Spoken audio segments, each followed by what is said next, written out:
Cabrousse, une ville touristique qui accueille chaque année des milliers de visiteurs.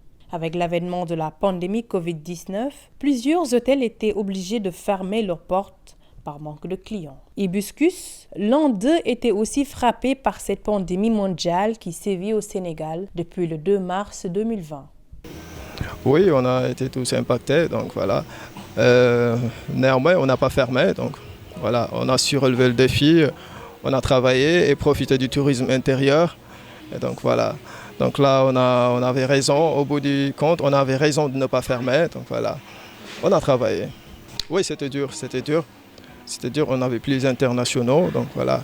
Malgré la difficulté de la situation, l'hôtel a su poser des stratégies pour ne pas tomber en faillite, comme plusieurs maisons de touristes à Cap Skirring. Oui, la clientèle a changé, a beaucoup changé même. Voilà. En fait, avant, on travaillait beaucoup plus avec les internationaux, donc il y avait beaucoup plus de Français, voilà, plus de nationalités bien sûr, mais il y avait beaucoup plus de Français.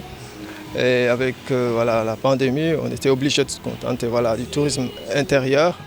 Bon, voilà, ça nous a fait du bien. Voilà, il y avait beaucoup de Sénégalais qui se déplaçaient à travers le pays. Donc voilà, on avait beaucoup de, des gens de Dakar, donc disons, voilà, qui venaient, donc avec les vols directs Cap Skirring. Donc voilà, cela aussi nous a beaucoup plus facilité. Donc Air Sénégal aussi.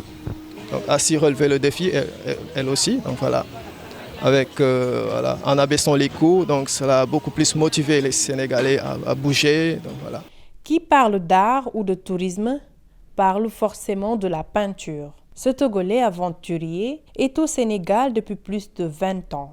Aujourd'hui, vivant de sa passion, il n'est pas touché comme ses confrères par les dégâts du virus. Prévu ce 5 décembre 2021, la réouverture de la prochaine saison à Cap Skirring reste un grain d'espoir pour ces acteurs vivant du tourisme de rattraper le temps de pause marqué à cause de la pandémie.